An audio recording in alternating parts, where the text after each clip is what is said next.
Like Sergeant Marr said, I'm newly appointed, and my partner, Officer Duguay, we're happy to help the community with any youth offenders, and like Officer Mayfield said, we're here to rehabilitate those youth. We don't want them to follow in the same footsteps of the others that they're following. So we definitely are happy to assist anyone that works in the school field. I don't know if there's any teachers in the crowd or, okay, so definitely that's something that we want to assist you guys in. It's a very hard job, as we know, so I'm happy to be here, and if you guys want my number, it's 929-354-7213. And you can also come to the 6-9 precinct if you have any questions or concerns. Okay. Nice meeting you. So now I'm going to ask Sammy Maria to come up and talk about those crime prevention tips.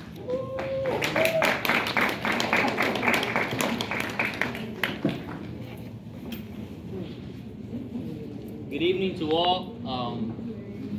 The inspector took a little bit of my flair. He took one of the things I was going to say about the vehicles being left running.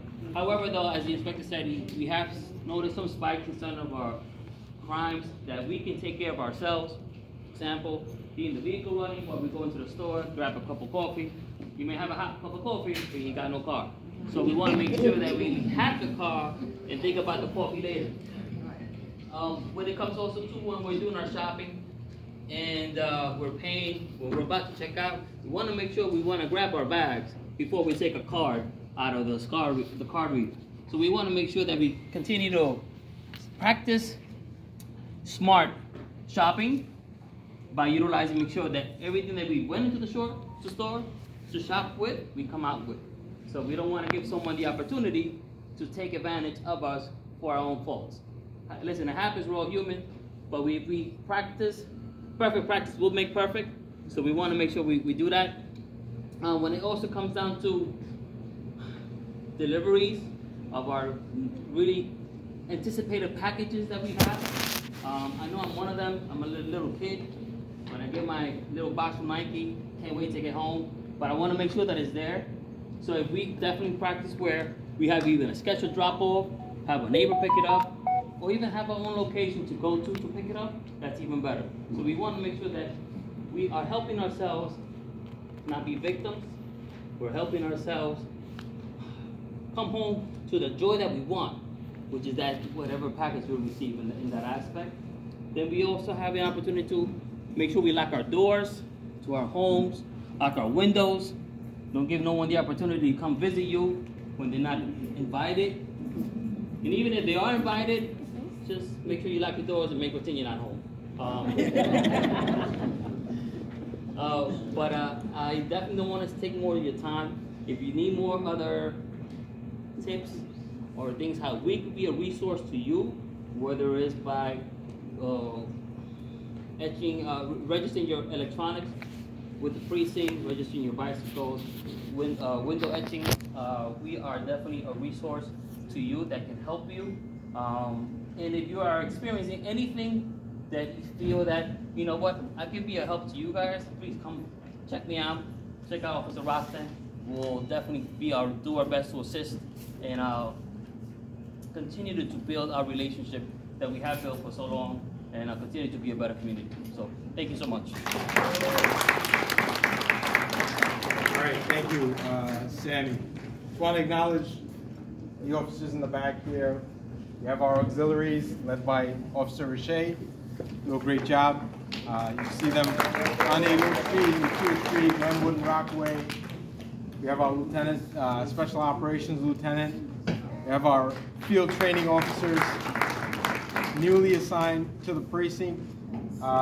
We did get 12 officers, field training officers. So they're here with us. They work 2 different shifts. One group starts at 11, next group starts at about 6 o'clock, and you'll see them mostly on Flatlands and Glenwood and Rockaway. We have our NCO officers in the back here. Adam is here, one half of Adam I see. Adam, Charlie, and David. We lost Sector Boy. We lost Officer Segovia and Saleh, they went to the Detective Bureau. So congrats to them, but we're looking to fill that position up very soon. We also have our top of the month, Officer Wilson.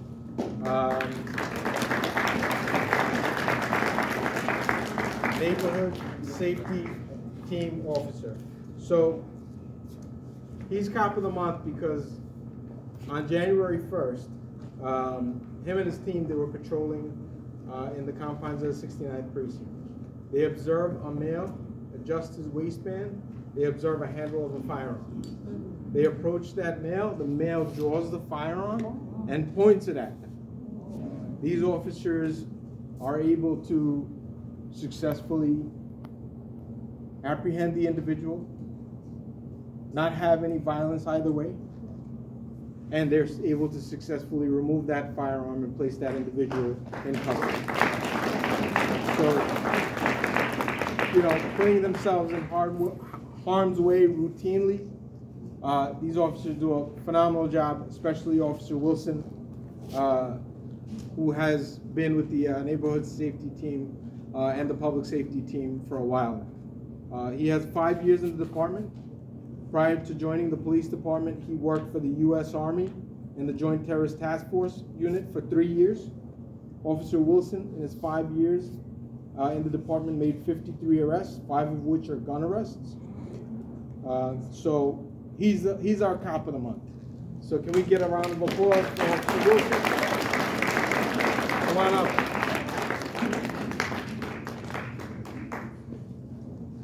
Come on, give it up for us all, man.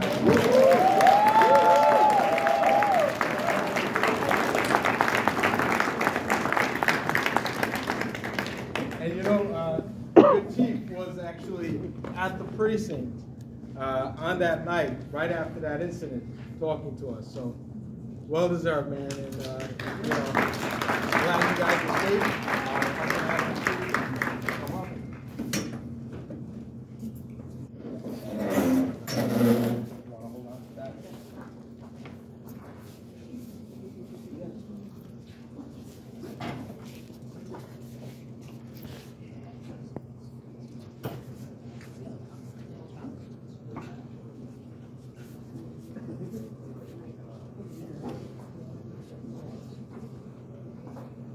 Frida, come in.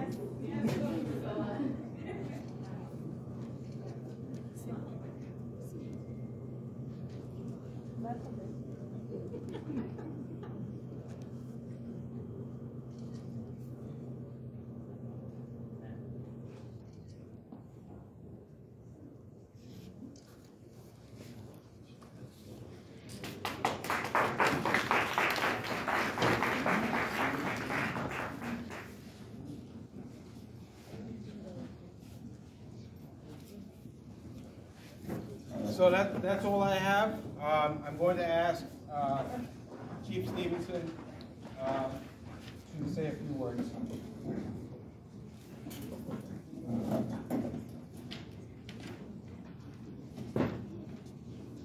Good evening.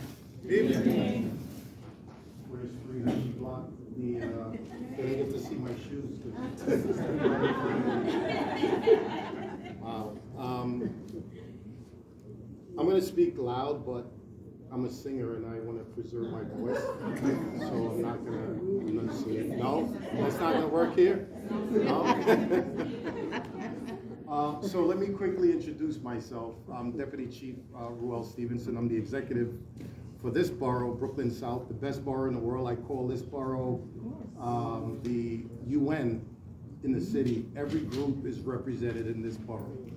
I am 4 months short of 3 years here. And, you know, Brooklyn South is not new to me. I actually started my career here, Brooklyn South, the 7-0 precinct. So going back even before I came on the job, I came to this country when I was 10 years old, and I landed in Brooklyn South in the 7-0 East Flatbush. So I came from Jamaica. Any Jamaicans here? All right, very good. All right, so 10 years old in Brooklyn for my entire life. Never dreamed of coming on the police from the police force. So about 28 years ago, when I told friends and family I was coming on the force, they suggested that I was a sellout. Why do I want to join the police? And so I looked at it as an opportunity to join the force and to be a change in the police department.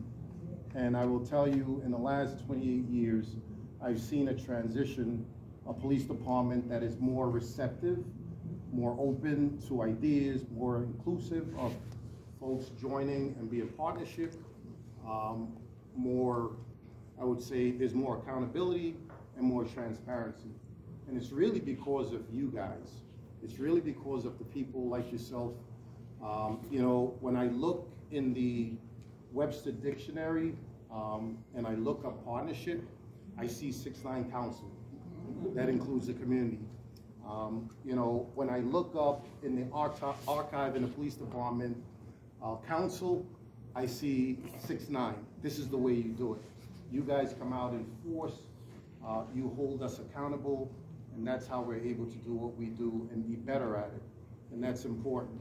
So starting my career in a 7-0, I transitioned from the 7-0 to the 8-1 in Brooklyn North. From there, I transferred up to the Bronx. I did some time in the 5-0 precinct. I did some time in internal affairs. Got promoted from sergeant to lieutenant, went to the 2-8 precinct in Harlem. Got promoted to captain and was retained in Manhattan North in the 3-2. Was a commanding officer in the 3-0, commanding officer in the 4-7 in the Bronx for 3 years, 7 months, and 14 days. I was the XO in the Housing Bureau for 3 years. And now, like I said, I'm 4 months short of 3 years here in Brooklyn South. So coming back to Brooklyn South is really special.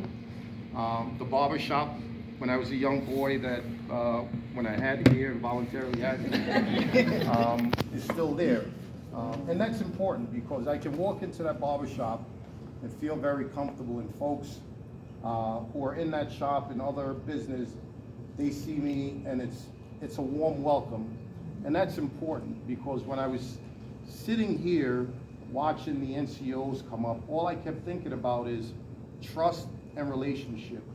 And that's what this program and everything that you do when you come here and you interact with your NCOs and the police officers, including your commanding officer, you develop that trust, you develop that relationship that is paramount later on down the road.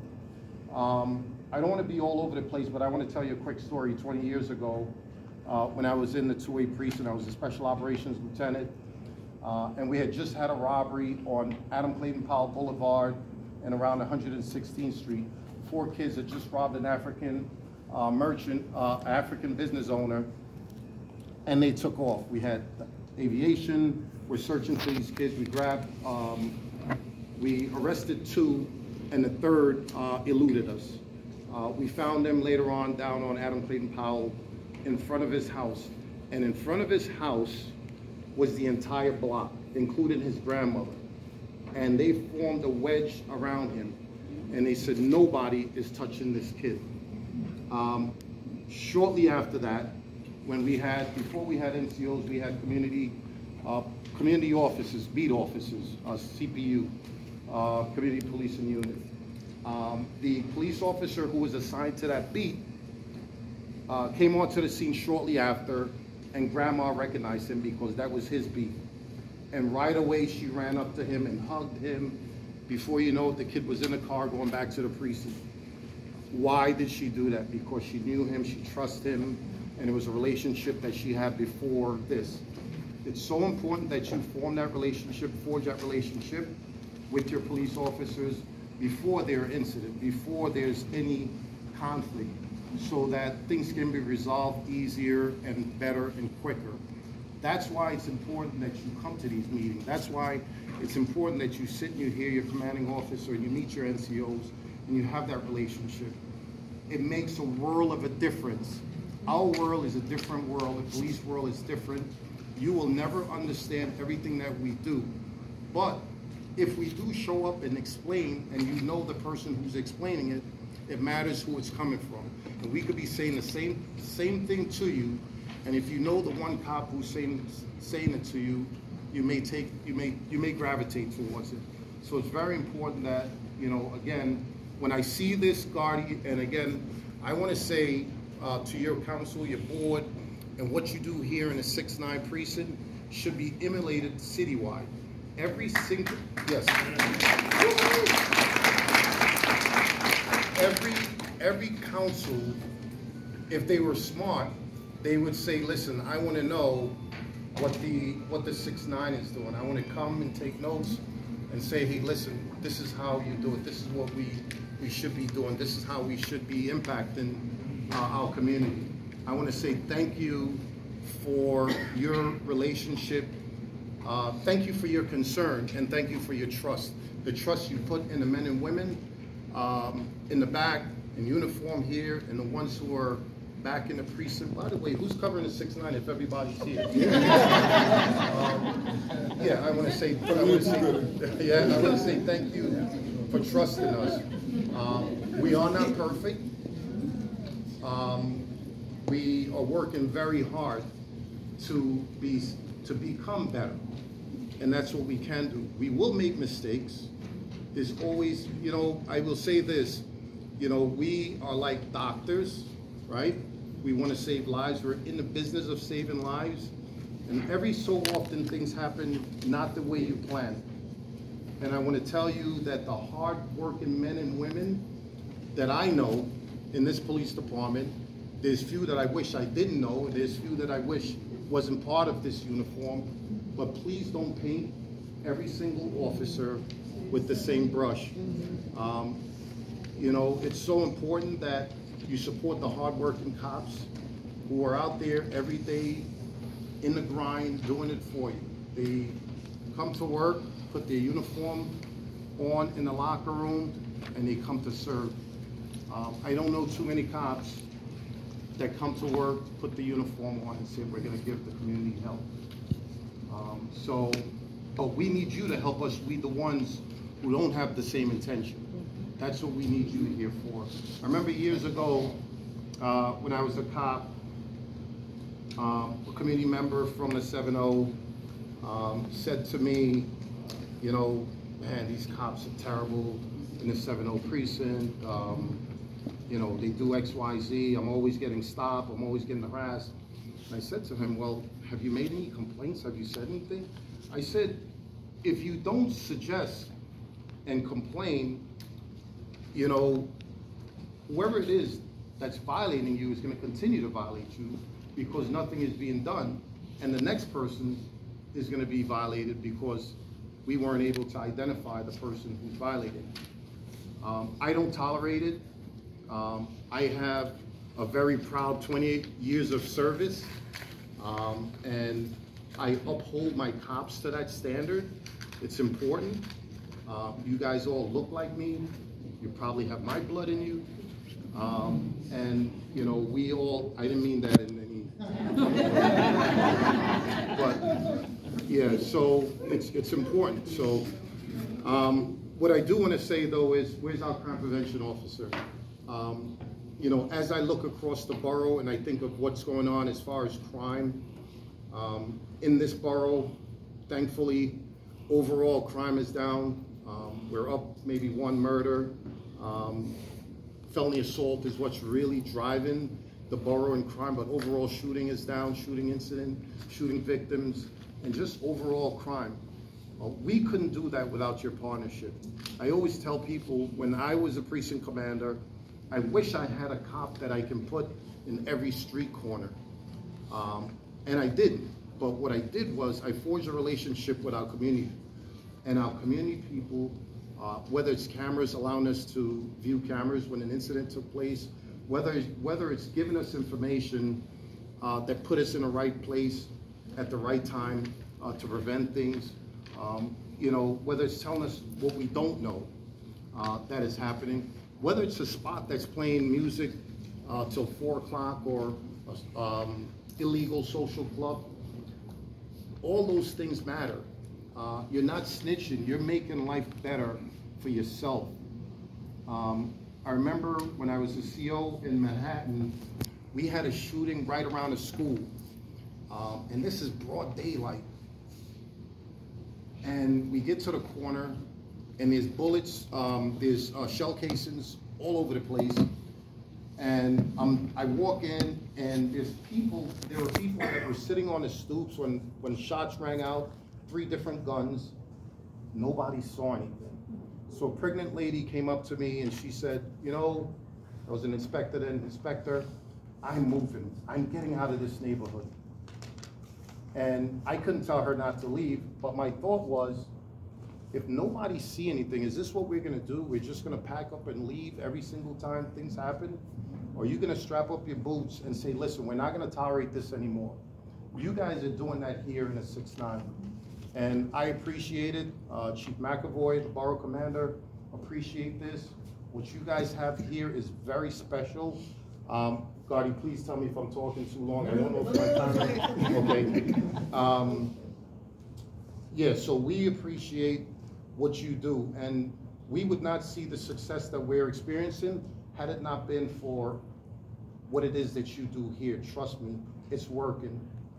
When we stand and we as executive, whether it's on TV or at different forum, you know, we tout our chests and we talk about these numbers, and we have to remember the community people who are there, who are actually taking part, who are giving us information or helping us. It's a partnership, and this partnership is extremely important. So I thank you for it. Here in the 6-9, have all the confidence in the world that you have 2 very great leaders here, Inspector Abdullah and Captain Smallwood, who I helped handpick for this precinct because of his intelligence, his commitment, and his drive. I thought he would be a compliment to Inspector Abdullah, who is doing it. So a round of applause for him and his team, men and women who are really contributing to not just crime fighting, but community building. Our NCO, I'm sorry, what is your name again? Yes, what is it? Coleman. She mentioned something that's so important. It's not always about arresting, it's about rehabilitating. It's about changing the mentality and growth of our youth. It's not about unnecessary criminalizing our youth. There's more to it than that. And that's what we want to do. That's the mentality, that's the change and the growth in the police department that I've seen in the last 28 years. We've made some remarkable progress, but we still have a long way to go. And I look forward to serving with you. I look forward to working with you. And if there's anything that I can do to help assist to make life better here in any community, I will give you my number. My number is 347-672-7000. No prank calls, please. 347-672-7000. Everybody in the city have my phone number. And like I said, you have a great team here. And Gotti, I can't say enough about what you do and your board in this community. So round of applause for that. And thank you for having me. Thank you. Did you say 7,000 at the end?